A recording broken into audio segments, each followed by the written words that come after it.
você pode fazer diferença.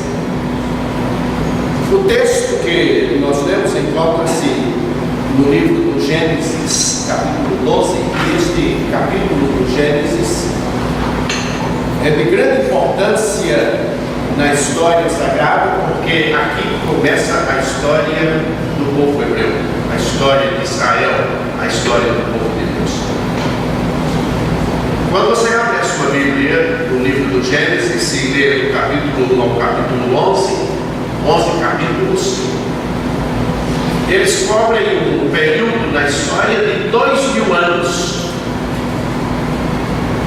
Mas quando você se depara aqui com o capítulo 12, quando a humanidade já estava grande, então o Senhor chama Abraão de uma terra idólatra, do meio de um povo idólatra, o seu pai também o era, dizendo: sai da tua terra, da tua parentela, para uma terra que eu te mostrarei.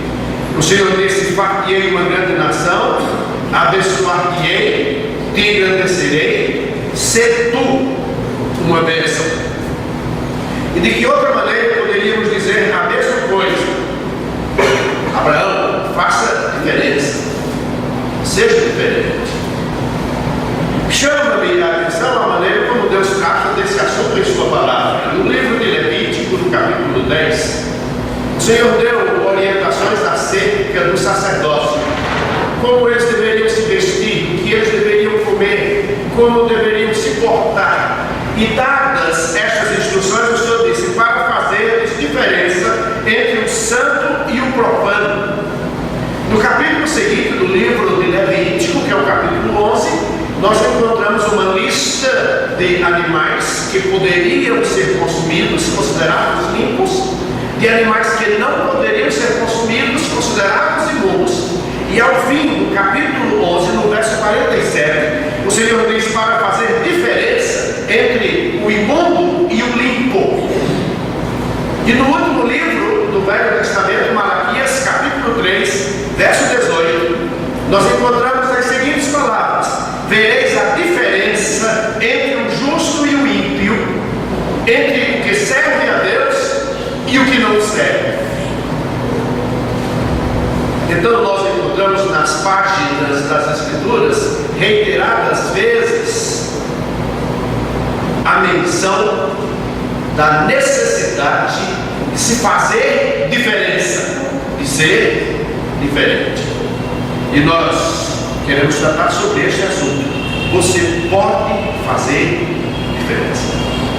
E quero mostrar-lhes 3 razões pelas quais nós, crentes do Senhor Jesus Cristo, devemos fazer diferença. A primeira delas é que o nosso mundo depende disso. Meus irmãos, a sociedade, inclusive a vizinhança em que vivemos, nunca sobreviveria se as pessoas vivessem isoladas. O homem não foi criado para viver isolado. Lembram-se que domingo passado, quando nós pregávamos sobre por que conviver com Deus, nós iniciamos o nosso sermão no domingo passado, mostrando que o Senhor criou o homem à sua imagem e semelhança, formou do pó da terra Adão e o colocou no jardim do Éden com algumas necessidades que podiam ser supridas e foram supridas, e uma das necessidades do homem era essa necessidade de companhia. Quando alguém está se isolando do convívio dos seus irmãos, ele está com problema, e problema sério, porque nós não fomos criados para vivermos isolados, para vivermos sós, alienados do grupo. Fomos criados para vivermos em companhia. E as pessoas vivem em grupos que se sustentam e necessitam uns dos outros. E como seria este mundo se não houvesse bons samaritanos? Eu creio que não há um crente no Senhor Jesus, exceto os recém-convertidos, que não conheça a parábola do bom samaritano, daquele homem que, fazendo uma jornada, se depara no trajeto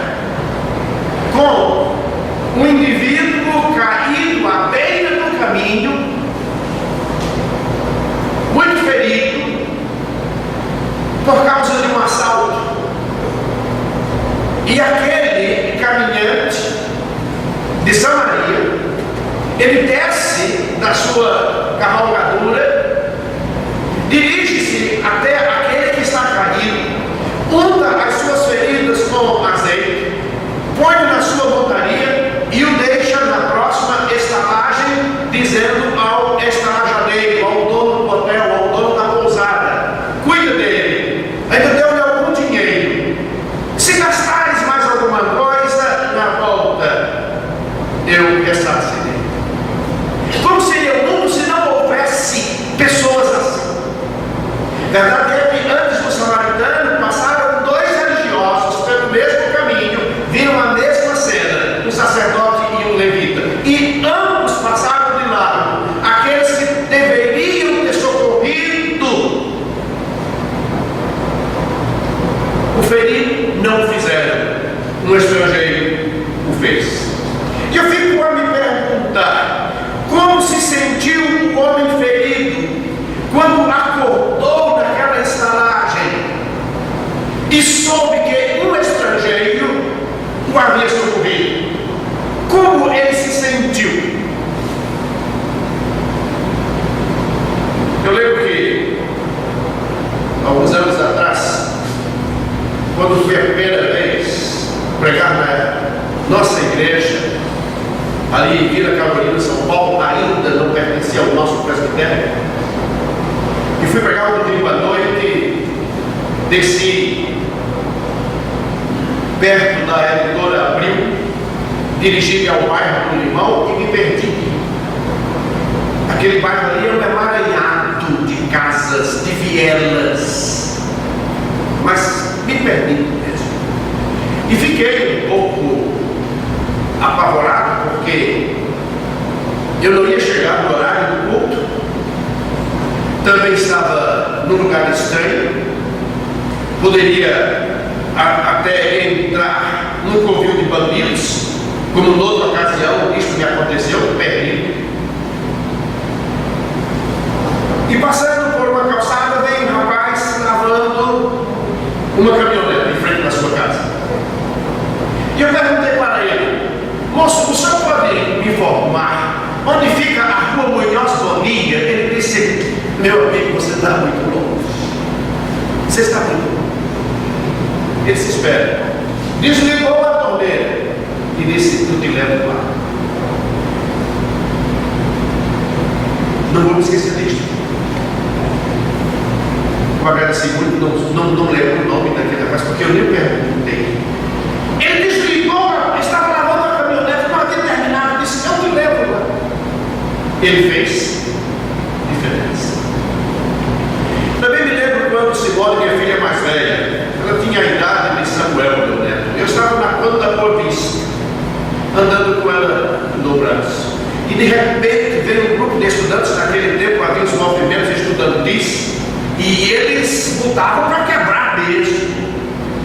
E eles vinham tomando toda a Conta da Boa Vista, gritando, acenando bandeiras. E eu encostei à porta de um banco para que eles pudessem passar e eu não sofresse com a filha que estava no braço. E um guarda que estava dentro do banco, estava umas 5 horas da tarde, ele bateu no vidro e disse: entra, abriu a porta e eu pude entrar com Simone para dentro do banco enquanto a turma passava.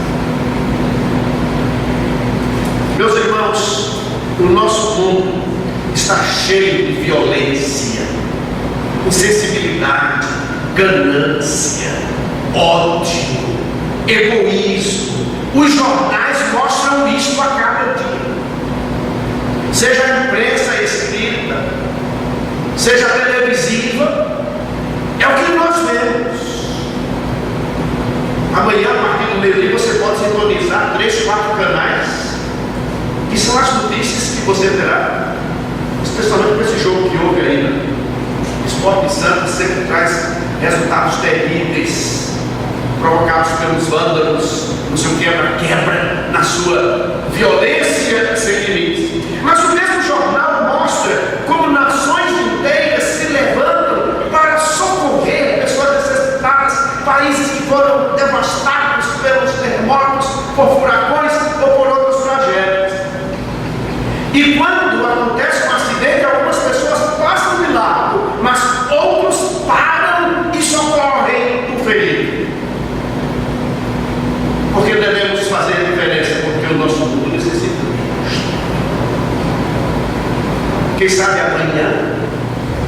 seremos nós que estejamos na situação de sermos socorridos por alguém que vai fazer diferença na nossa vida. Sem essas pessoas compassivas, o mundo seria um caos. A segunda razão para nos preocuparmos em fazer diferença é que a nossa realização de vida depende disso. Vou repetir, a nossa realização de vida depende disso. Eu fico a me perguntar, como terá se sentido o bom samaritano depois que ajudou o homem ferido? A sua viagem foi interrompida. Ele não esperava por aquela circunstância, mas como terá se sentido depois que socorreu o homem ferido? A sua viagem foi interrompida, mas as suas ações fizeram diferença. As pessoas mais tristes, mais acabrunhadas deste mundo são aquelas que vivem só para si. Conhece pessoas assim? Você não pode contar com elas para nada. Elas vivem no seu mundo. Quão triste deve ser para alguém chegar ao fim da sua vida, ter passado por este mundo e ter vivido exclusivamente para si. No segundo livro de Crônicas, no capítulo 21, lemos acerca de um rei chamado Jorão. E é um fato narrado acerca deste rei que eu não esqueço, porque um amigo meu, o pastor Geraldo Antônio dos Santos, hoje pastor da Igreja Presbiteriana Independente em Meia, inclusive preguei em janeiro na igreja dele, fiz uma surpresa e ficou feliz da vida. Ele sempre citava esse texto. Ele é um mineirão, daquele caipira desse mineiro. Ele dizia: meus irmãos, eu não quero jamais ter uma vida como esse homem teve. E acerca de Jorão nos é dito, lá no versículo 20 do capítulo 21, que Jorão era da idade de 32 anos quando começou a reinar. 8 anos reinou em Jerusalém e morreu, sem deixar de si saudade. E o texto diz: sem deixar de si saudades algumas. Outro dia, no cemitério de Santo Amaro, eu vi alguém sendo velado e depois sepultado. Apenas 6 pessoas conduziram o caixão. E lembrei desse texto. Agora, ouçam esse outro testemunho acerca de uma mulher chamada Dorcas. Eu abro a minha Bíblia no livro dos Atos dos Apóstolos, no capítulo 9. E leio nos versos 36 a 39. Havia em Jope, eu gosto muito da narrativa quando começa com essa terminologia, com esse verbo, havia em Jope uma discípula chamada Tabita, que traduzido se diz Dorcas. Esta estava cheia de boas obras e esmolas de fazer. E aconteceu naqueles dias que, enfermando ela, morreu, e tendo-a lavado, a depositaram num quarto alto. E como Lida era perto de Jope, ouvindo os discípulos que Pedro estava ali, lhe mandaram 2 varões, rogando-lhe que não se demorasse em vir ter com eles. E levantando-se Pedro foi com eles, e quando chegou, o levaram ao quarto alto, ali onde Dorcas estava sendo velado. E todas as viúvas o rodearam, chorando e mostrando as túnicas e vestidos que Dorcas fizera quando estava com elas. Diz que Dorcas era uma discípula do Senhor Jesus Cristo, uma mulher que servia ao Senhor com boas obras. E nós entendemos que naquela época tão difícil, em que muitas mulheres viúvas tinham necessidade de tudo, então Dorcas fazia vestidos, fazia túnicas e presenteava aquelas viúvas necessitadas. E quando Pedro chegou ali, e aquelas viúvas chorando ao lado do caixão de Dorcas começaram a mostrar para Pedro seus vestidos. Dorcas fez esse vestido para mim. Dorcas fez essa túnica para mim. Dorcas fez diferença. Fez diferença. Outro exemplo, Atos capítulo 16, versículos 13 a 15.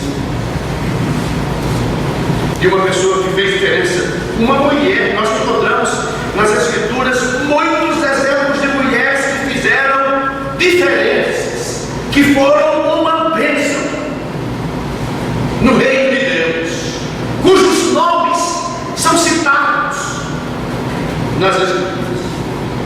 Atos capítulo 16, versículos 13 a 15. No dia de sábado, saímos fora das portas para dentro do reino. Narrativa alusiva ao apóstolo Paulo. Onde julgávamos ter lugar para a oração, e assentando-nos falamos às mulheres que ali se ajuntaram, e uma certa mulher chamada Lídia, vendedora de púrpura da cidade de Tiatira, que vinha a seguir e que servia a Deus, nos ouvia. E o Senhor lhe abriu o coração para que estivesse atenta ao que Paulo dizia, e depois que foi batizada, ela e sua casa nos rogou, dizendo: se haveis julgado que eu seja fiel ao Senhor, entrai em minha casa e ficai ali. E nos constrangeu a isso. Pessoas que fazem diferença, elas deixam marcas. Deixam marcas. E poderia citar aqui inúmeros exemplos de pessoas que deixaram marcas na minha vida. Eu quero citar apenas um. De uma senhora que foi membro desta igreja, vindo da igreja presbiteriana de Caruaru. E ela esteve entre nós há algum tempo, até que o Senhor a levou, chamada Eunice Gouveia. Eunice Gouveia. Isso foi no começo do meu ministério aqui. Minhas filhas eram pequenas, nós íamos de Rio Doce para cá. Para quem não sabe da distância, são 33 quilômetros pela cidade, 30 quilômetros pela cidade e 35 pela BR. Eu e minhas 3 filhas, que eram pequenas, e com a Rose, tomávamos 2 ônibus de manhã, vimos para cá, com a mala com roupas e toalhas e tudo, porque ficávamos aqui até depois do culto, como ainda hoje ficamos, só que hoje é diferente. Hoje nós temos carro, minhas filhas já estão casadas. E naqueles dias, quando chegávamos aqui, passávamos muitas dificuldades, porque terminava a escola dominical e às vezes nós não tínhamos para onde ir. E vamos comer o quê? O dinheiro era curto. E dona Eunice Gouveia percebeu isso. E ela disse: pastor, o senhor vai para a minha casa. Todos os domingos o senhor vai almoçar e jantar em minha casa. E por vários meses nós almoçávamos e jantávamos na casa da nossa irmã Eunice Gouveia, com um sorriso nos lábios e nos abraçando com a dor do seu coração. Ela fez diferença.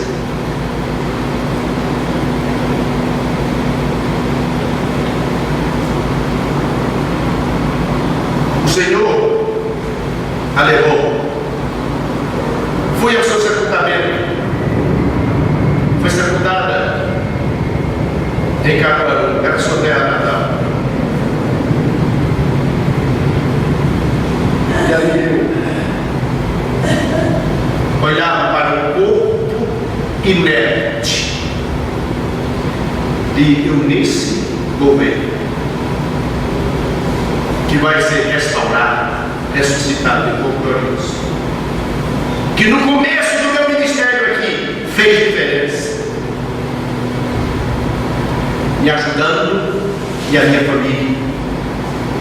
Sobre almoçar todos os domingos lá em casa. Por isso, cara, aqui inúmeros exemplos. O Senhor disse a Abraão: Se tu, uma bênção, faça diferença. E eu ouvi de um pastor que foi pregado numa igreja distante, e terminado o sermão, isso foi à noite, ele viu que as pessoas estavam saindo para as suas casas, ele precisava pousar naquele lugar, mas ninguém chamou. E ele pensou, bem, eu vou para a estação ferroviária, porque lá é o melhor lugar para eu passar a noite, é o lugar mais seguro. Se você estiver viajando e não tiver acolhida, o lugar mais seguro para você ficar é numa estação rodoviária, ou ferroviária, ou no aeroporto. E quando ele dirigiu-se para a estação ferroviária, encontrou um casal da igreja onde ele havia pregado, que estava voltando, e disse: pastor, você vai para onde? Ele disse: não, é que eu tenho que pegar o trem amanhã e eu vou passar a noite lá na estação ferroviária porque é mais seguro. E o casal disse: não, o senhor vai para a minha casa. E o levou para casa. E ele percebeu que era uma casa pobre.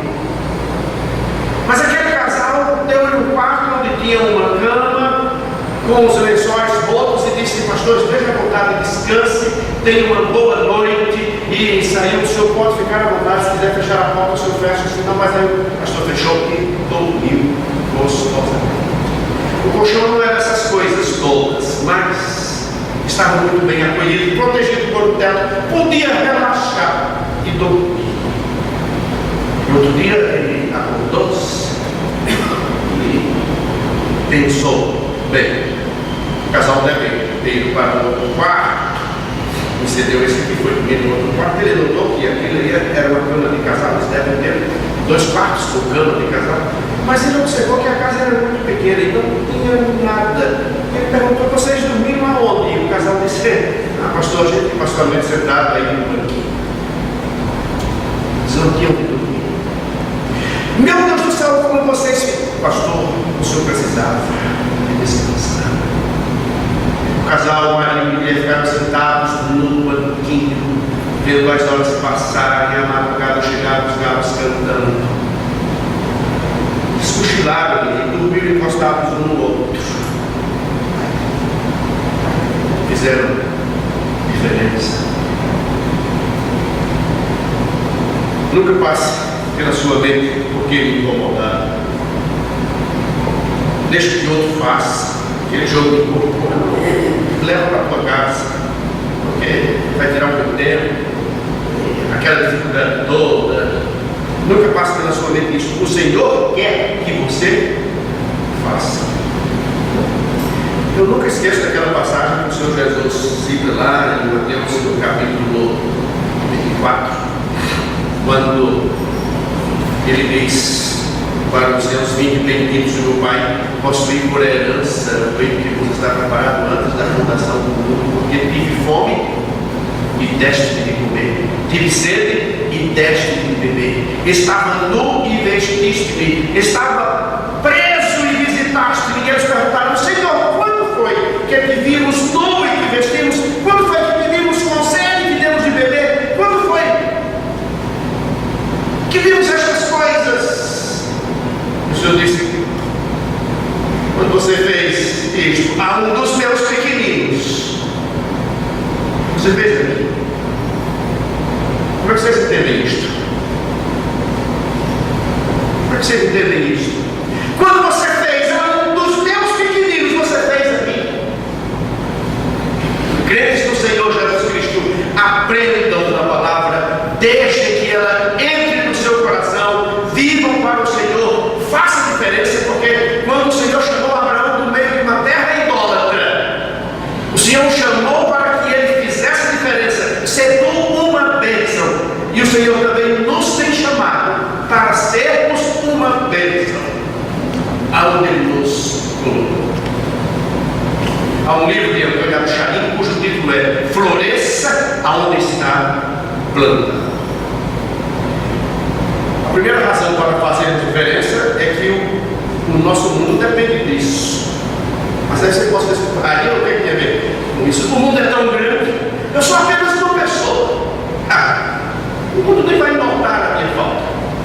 A segunda razão para fazer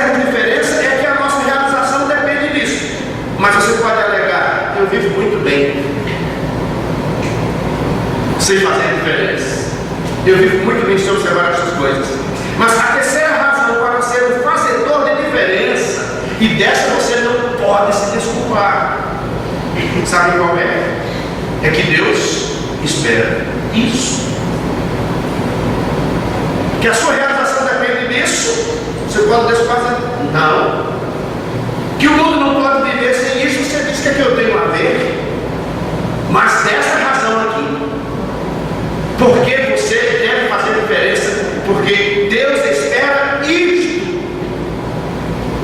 Adão foi colocado no jardim do Éden e foi-lhe dito para que ele o cultivasse, para que ele cuidasse do jardim. Nós vimos que o Senhor não colocou Adão para viver ociosamente naquele lugar de delícias. Eu vejo nas Escrituras que Deus nos criou e nos chamou para servirmos.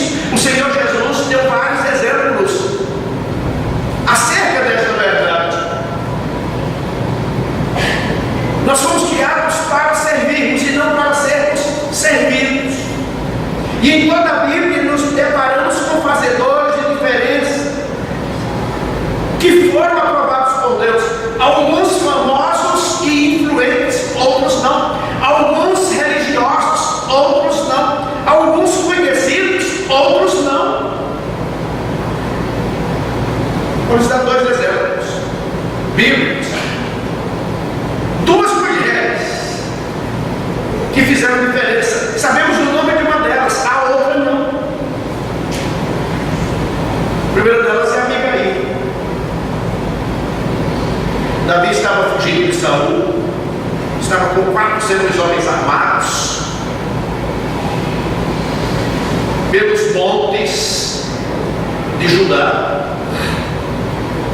E ele soube que Nabal, um grande criador de ovelhas, riquíssimo, estava tosquiando suas ovelhas. E Davi tinha passado por alguns dias com os pastores de Nabal, até ajudando a proteger o rebanho. E Davi mandou um mensageiro a Nabal dizendo: manda-me algumas ovelhas para os meus homens, porque nós estamos cansados e estamos famintos. E quando Nabal ouviu o recado do mensageiro de Davi, disse: quem é Davi? Para eu atender. Foi grosseiro com o mensageiro e o despediu vazio. Quando o mensageiro chegou até Davi e falou-lhe do que Nabal havia dito, Davi foi tomado de ira e disse aos seus homens: preparem suas espadas, e amanhã não ficará nada vivo que pertença a Nabal. E saiu para realizar o seu intento. Mas Nabal tinha uma mulher chamada Abigail, e ela ouviu ou soube tudo o que havia ocorrido, que ela faz. Ela prepara algumas coisas, põe em alguns animais e dirige-se até Davi. Ela precisa encontrá-lo rapidamente antes que Davi realize o seu intento. E quando o encontra, nós temos uma das páginas mais lindas, até no aspecto literário, da maneira como ela fala a Davi, como ela se desculpa em nome de Nabal diante de Davi. E sabem o que nós ouvimos da parte de Davi para Nabal? 1 Samuel 25. Lerei para vocês versos 32 e 33. Então Davi disse a Abigail: bendito o Senhor Deus de Israel, que hoje me enviou ao meu encontro. Bendito o teu conselho. Bendita tu, Abigail, que hoje me estorvaste de vir com sangue e de que a minha mão me salvaste. Abigail fez diferença. Ela não só salvou a vida do marido, a verdade é que o Senhor matou Nabal no outro dia. Mas aí foi o Senhor que o fez. Mas ela salvou Davi de sujar as suas mãos com sangue, preservando-o para o rei de Israel. Um dos Abigail. Mas nós temos um outro exemplo de uma mulher que salvou uma cidade. Nós não sabemos o seu nome. Aquela mulher morava numa cidade chamada Abel de Bet-Maaca. E Joabe, um dos capitães de Davi, agora Davi já era rei, já havia conquistado muitos povos. E Joabe, capitão de Davi, estava perseguindo um homem chamado Seba, filho de Bicrii. Seba havia insultado Davi quando ele estava fugindo de Absalão, e Joabe agora ia matá-lo. E Seba refugiou-se na cidade de Abel de Bet-Maaca. E Joabe estava disposto a derrubar o muro daquela cidade, a destruir a cidade até encontrar Seba. Agora, ouçam a narrativa, conforme nós lemos em 2 Samuel, capítulo 20, versos 15 a 22. E vieram e o cercaram em Abel de Bet-Maaca, e levantaram uma tranqueira contra a cidade, assim que já estava em frente do antemuro, e todo o povo que estava com Joabe batia o muro para derrubar. Então, uma mulher sábia gritou de dentro da cidade: ouvi, ouvi, peço-vos que digais a Joabe, chega-te cá para que eu te fale. Chegou-se a ela e disse à mulher: tu és Joabe? E disse ele: eu sou. E ela lhe disse: ouve as palavras da tua serva. Ele disse: ouço. Então falou ela dizendo: antigamente costumava-se falar dizendo, certamente pediram conselho a Abel e assim o cumpriam. Eu sou uma das pacíficas e das fiéis em Israel, e tu procuras matar uma cidade que é mãe em Israel.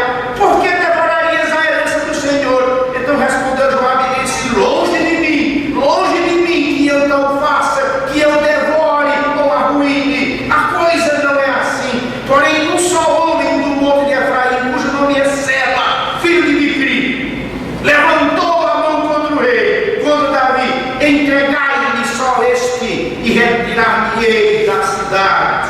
Então disse a mulher a Joabe: eis que lhe será lançada a sua cabeça pelo muro. E a mulher, na sua sabedoria, entrou a todo o povo, cortaram a cabeça de Seba, filho de Bicrii, e a lançaram a Joabe. Então tocou a buzina e se retiraram da cidade, cada um para as suas terras. Eu não sei o nome daquela mulher. Ela salvou uma cidade.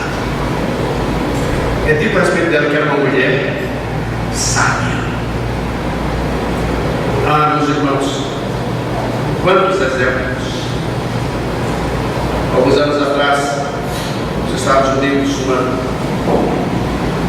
viúva teve a desdito de ver a sua casa ser tomada pelo fogo. Então ela correu com as suas duas filhas e ficou olhando lá, chamas quemantantes, queimando com aquela madeira lá. Ainda hoje há muitas casas de madeira. Eu fiquei hospedado em uma delas quando há uns 8 anos atrás estive lá.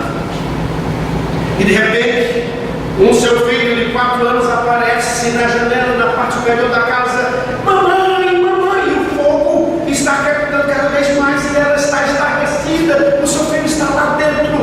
E 2 homens então eles correm, um põe a mão na parede, a parede já está quente, e o outro sobe no seu ombro e puxa aquele garoto. Ele cai na grama molhada e sai correndo atrás da sua mãe.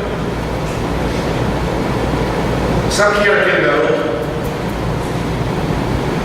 que foi salvo das chamas? Ele dizia que era um tição tirado do fogo para que pudesse ser usado por Deus. Sabe quem era aquele garoto? John Wesley. John Wesley, fundador da Igreja Metodista, viajou 225 mil quilômetros, sem a facilidade que nós temos hoje, viu? Pregou mais de 40 mil sermões, escreveu um manual para o lar, que passou por 20 eleições. John Wesley fez diferença. Deus o usou na sua obra Mas também nos homens esquecidos, ninguém sabe dos nomes daqueles dois homens que arriscaram suas vidas e o arrancaram do fogo.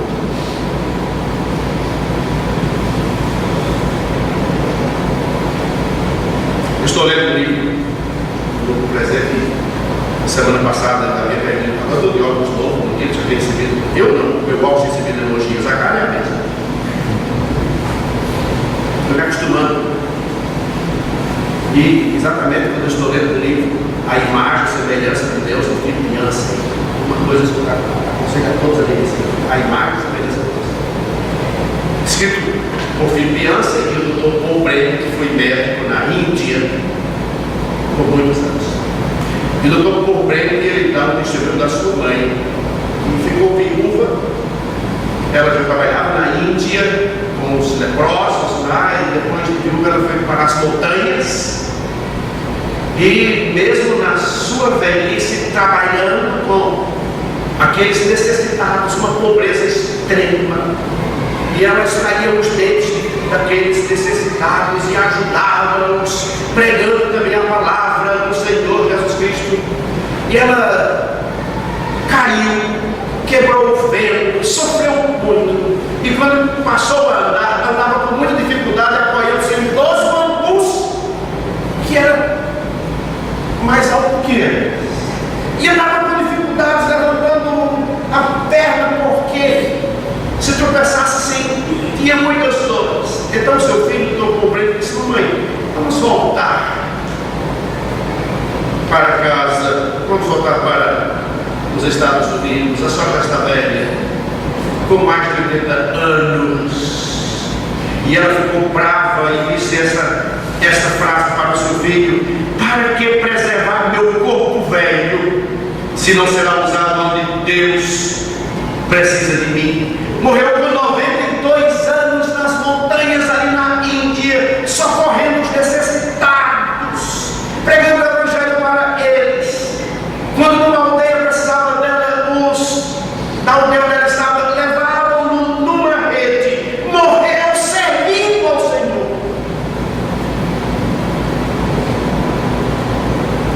Quando eu leio essas coisas,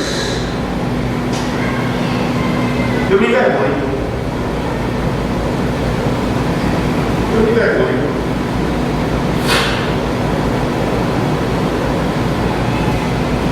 Nós temos algumas crianças que são trazidas do Ibura para cá.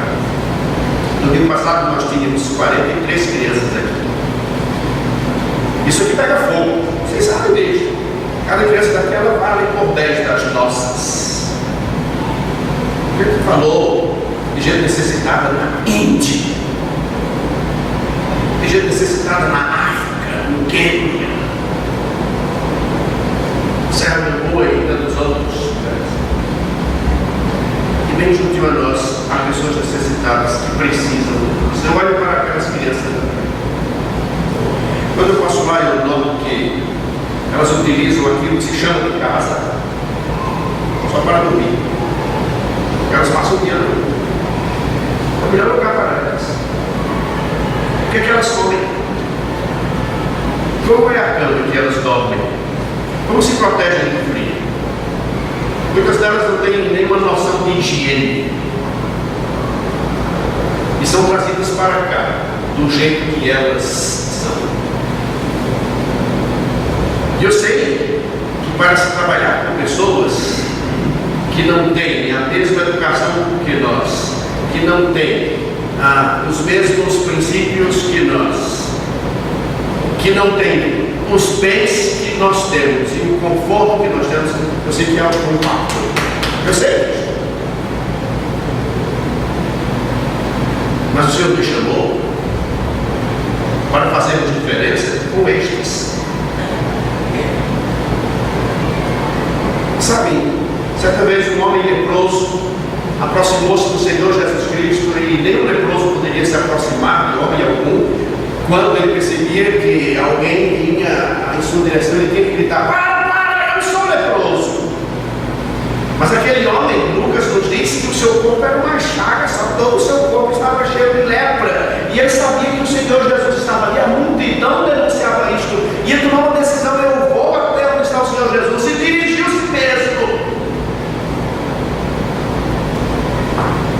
Imagine a multidão se afastando. Sabe, você que toma ônibus, eu também tomo ônibus, e às vezes o ônibus está cheio. Você quer um lugar para botar o pé e não encontra. Não é assim? Você está segurando aquele ferro lá, você quer um lugar para botar o pé e não encontra. Você está quase na janela. Aí de repente, lá vem alguém lá atrás com uma lata de ostra podre, e ele está cheio de lama do mangue, entendeu? E ele vem gritando: olha o sangue! Olha o sangue!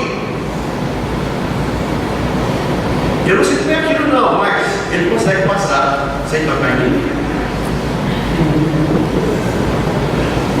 Aí eu imagino um leproso, dirigindo-se onde o Senhor Jesus estava. Não era fácil chegar onde o Senhor Jesus estava.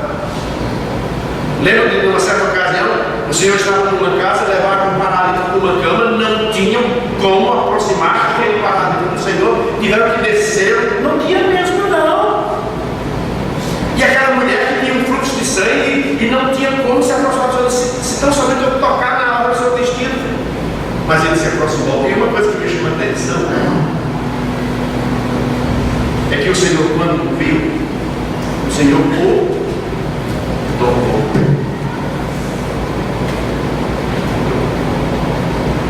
O Dr. Pobre, médico na Índia,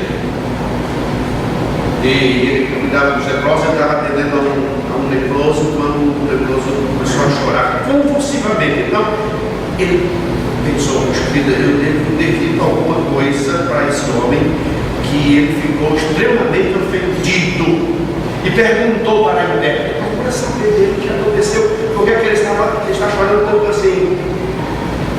E ele disse: é porque faz muitos anos que eu não sei o que é um toque de uma mão no meu ombro.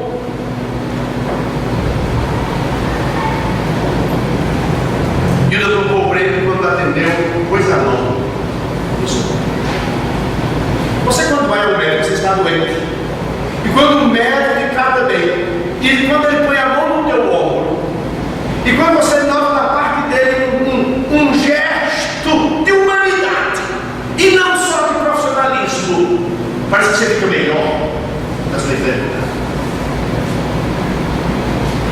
E nós somos chamados para isso. As crianças vêm para cá. Eu estou orando pelas professoras, porque não é fácil. Tem algumas delas que precisa, cada uma de algumas que precisa de uma professora exclusivamente para elas. Sabe aquela pilha do Duracell? Que na propaganda as outras pilhas param e aquele boneco fica no tambor e não para. Mas amanhã, querendo Deus, serão as presidentes auxiliadoras desta igreja, serão os diáconos e presbíteros desta igreja. A semente deve ser lançada. Ah, mas eu não estou vendo nenhum resultado de uma conversão. A conversão é com Deus. O nosso dever é fazer a obra. O Senhor, quando contou a parábola do semeador, dizendo: desde que o semeador saiu a semear a sua semente, ele mesmo interpretou a parábola, dizendo que a semente era a palavra de Deus.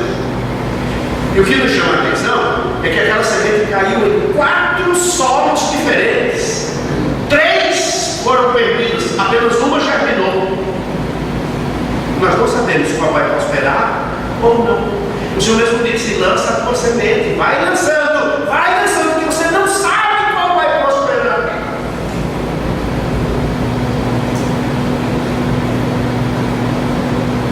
E nós estamos precisando da sua ajuda.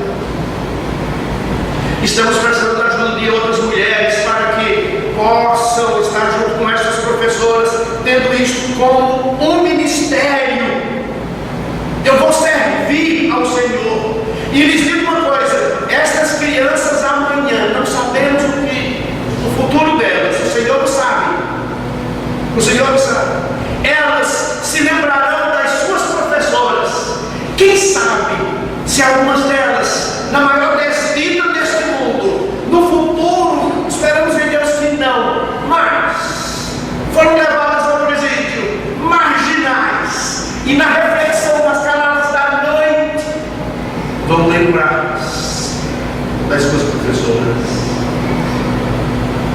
quem sabe se o mover do Senhor não vai acontecer naquele momento. Temos testemunhos de conversões que aconteceram assim. Você pode ajudar, colocando isso como um ministério. Você pode ajudar orando, fazendo esta obra do Senhor. Muitos reclamam dizendo: eu não sou presbítero. Eu já ouvi isso aqui na igreja uns anos atrás.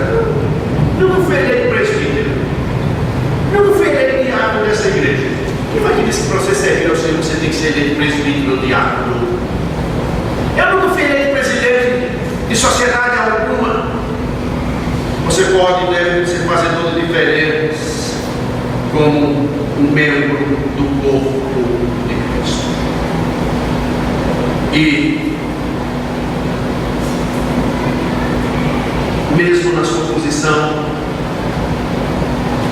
de um simples membro, você pode fazer essa diferença. Eu quero dar 2 exemplos aqui, já estou partindo para a conclusão.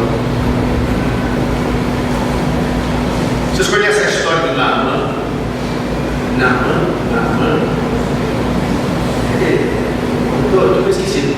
Pastor, me lembro, vou lembrar. Segundo Reis, capítulo 5, diz que Naamã era capitão do exército do rei da Síria, era um homem valoroso, de muito respeito, porque por bem dele, o Senhor dera livramento aos sírios, mas ele era leproso. E Naamã soube que em Israel havia um homem que poderia restaurar da sua lepra, e ele foi até Israel, e aquele homem disse: mergulha 7 vezes no Rio Jordão. Ele relutou no começo, mas alguém o persuadiu, ele terminou mergulhando no Jordão, e a sua pele saiu curado pelo Senhor. Diferente dos curandeiros de hoje.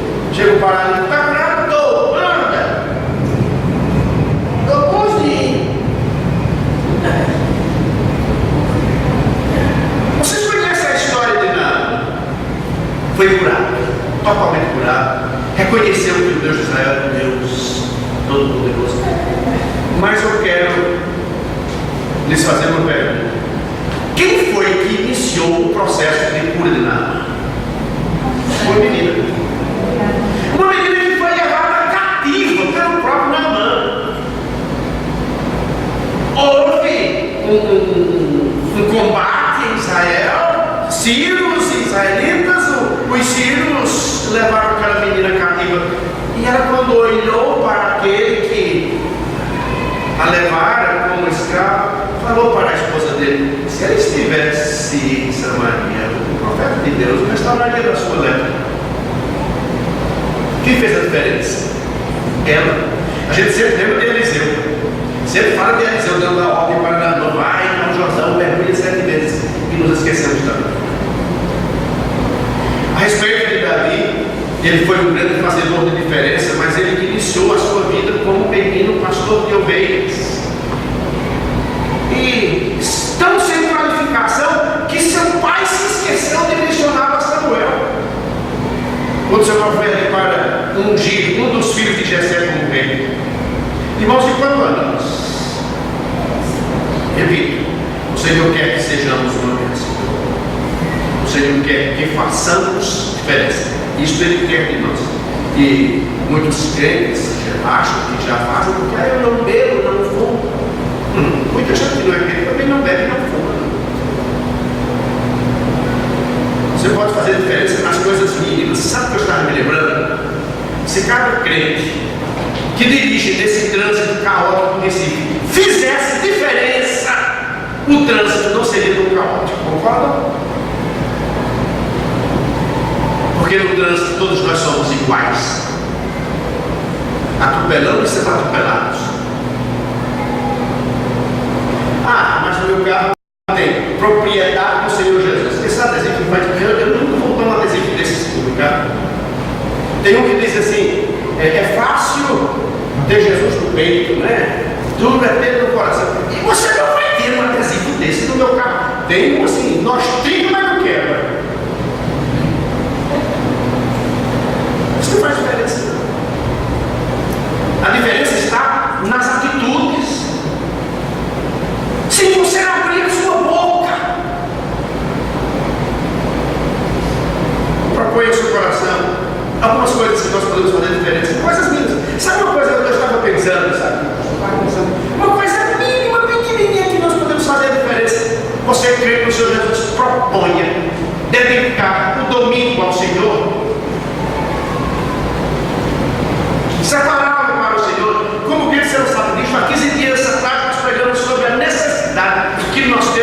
guardarmos o dia do Senhor, porque até o mandamento está nos 10 mandamentos, e o decálogo não mudou e não mudará.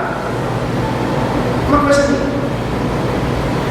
Mas procure no seu coração enobrecer o irmão mais do que deve tratá-lo. Sabemos que há lares cristãos que, quando o pessoal se reúne, hora de almoço, hora de jantar, aí começa a desenterrar problemas da igreja. É o chamado desenterrar defunto.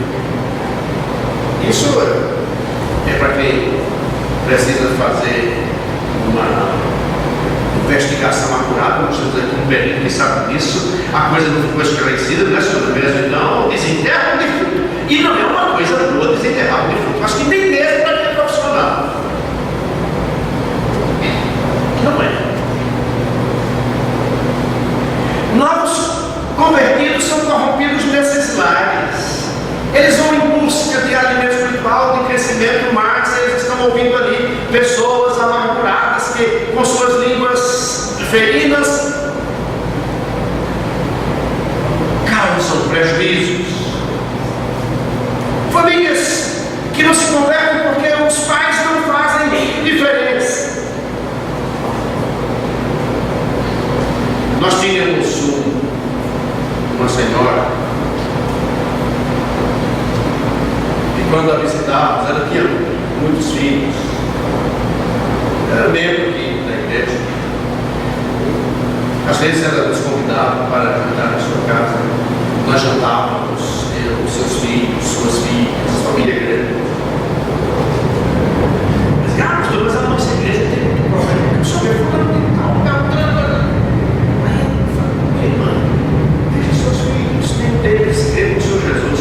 Não cometa essa. Não, eu comento assim, que é para quando eles se converterem, já sabiam o que é a igreja.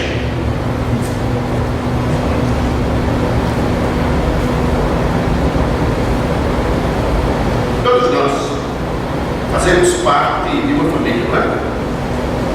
Você tem problema na sua casa? Se eu perguntasse quem é que não tem problema na sua casa, quem é que não tem confronto? Quem é que não tem aqueles momentos de arranca? Peço por favor de vocês levantar. Quem é doido para mim? Nem precisa ter filho, só basta um casado. Agora, você leva os problemas da sua casa para o público? Você sai, ai gente, o que está acontecendo aqui em casa? Não, fala baixo para os vizinhos que não estão ouvindo. Não é? Os problemas, veja, de roupa suja, lava-se aonde? Se nós fazemos isso na nossa família, você faz na sua família, eu faço na minha, não sejamos hipócritas.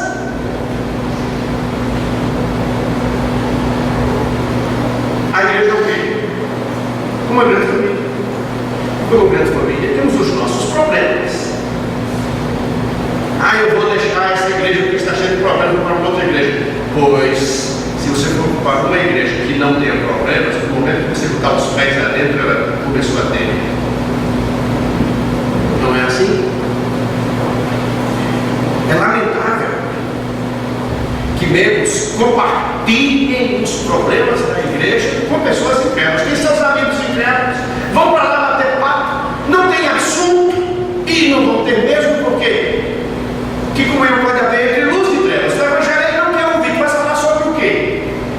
As coisas de que ele gosta e de que ele gosta. Aí você vai falar da sua igreja, não faça isso, não faça isso. Tem um exemplo aqui que eu acho espetacular, é o exemplo de José, esposo de Maria. Eles estavam noivos, iam levar a Israel, era um compromisso indissolúvel. Indissolúvel. Mas José descobre um dia que a sua mulher está grávida. Agora você imagina isso há 2 anos atrás. Há 2 anos atrás. Então ele poderia denunciar. Tinha todo o direito. Maria seria punida pelo fato de estar grávida de um filho que não era de José. Mas vocês sabem o que José fez? Qual foi a sua atitude? Diz assim o texto lá: José, como era justo, ó, e não querendo infamá-la, procurou deixar secreta. Que exemplo! Que exemplo! Finalmente, irmãos, proponha assumir um compromisso com a igreja do Senhor Jesus Cristo. Você sabe que a nossa igreja nunca tem esses bancos cheios de membros? Porque nós não assumimos o compromisso com a igreja do Senhor Jesus Cristo. Nunca se esqueça que você foi salvo para servir. Não se esqueça disso. O Senhor não o chamou para ficar como espectador, não, viu? Não chamou para ficar como espectador, não. O Senhor chamou para nos servir. Mas para servir você tem que dar algo de si. Você tem que dar do seu tempo. Você tem que dar do seu descanso, do seu dinheiro.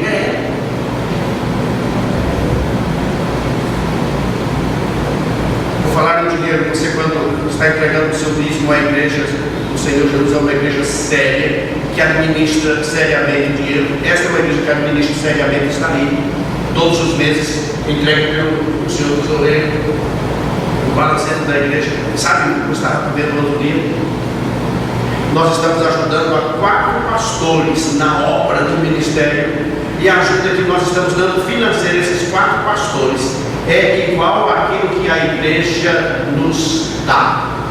Então essa igreja está sustentando literalmente 2 pastores, sem falar das causas sociais e de outras necessidades.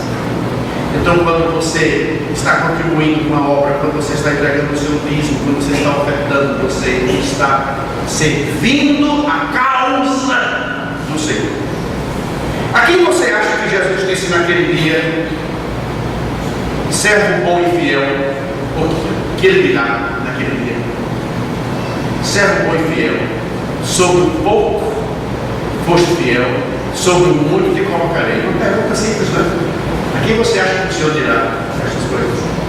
Aquele que for fiel.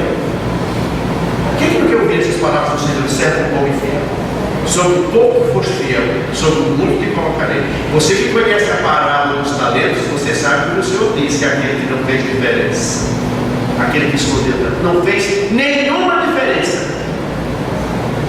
Irmãos, que Deus nos ajude a mudarmos o modo de vida que nós levamos com relação ao seu reino. Que Ele nos ajude, que possamos desenvolver verdadeiramente características de fazedores de diferença. Você não precisa sair aí gritando: eu sou crente, olha, Deus não.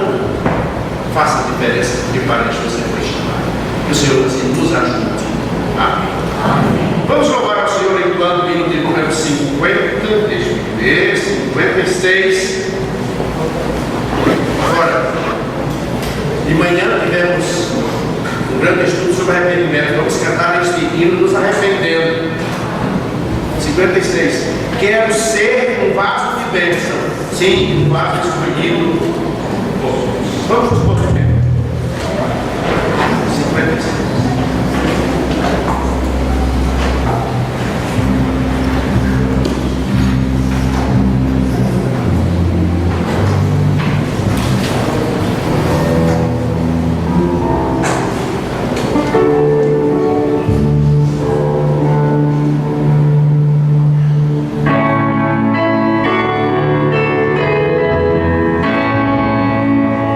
Quero ser um vaso de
também os irmãos queiram se sentar por um pouco, nós temos um momento rápido de agradecimento e também de os poucos avisos para a igreja e estaremos despedidos. Oremos ao Senhor. Senhor Deus Todo-Poderoso, prostrados perante os teus pés, estamos nessa noite, Santíssimo Deus, porque genuinamente não merecíamos ser chamados teus filhos, mas a tua graça, vinda dos céus, foi derramada sobre nossas vidas, nos transformando à imagem e semelhança do Senhor Jesus. Ó Senhor Deus bendito, que vemos ser sal e luz desse mundo tenebroso, fazendo diferença, Pai eterno, para a glória do teu nome. Amém. Para que teu nome seja exaltado, para que teu amor, Pai amado, seja expresso nas nossas vidas, na nossa convivência, Santíssimo Deus. Ó Santíssimo, que teu Santo Espírito que habita nos corações possa transformar, levar ao arrependimento nas áreas que estão a desagradar, Senhor, e fortalecer-nos, ó Senhor, a nova criatura, a nova vida, para que Jesus brilhe em nós e possamos testemunhar, sendo diferente neste mundo mau e perverso. Assim, ó Pai amado, rogamos que esta palavra seja uma palavra transformadora em cada vida que aqui está presente, e que ela se multiplique para que também transforme as pessoas que estão ao nosso redor. Amém. Para que todos glorifiquem Ti, Senhor, para que todos Te exaltem, o Pai Celestial, bendito, benigno para conosco. Ó Santíssimo Deus, Te agradecemos pela honra de estar na Tua presença. Te agradecemos pelo privilégio de passarmos um dia na Tua presença. Te agradecemos por hoje, Pai, domingo, dia santificado, separado, qual nos desse a oportunidade de encontrar descanso em Ti.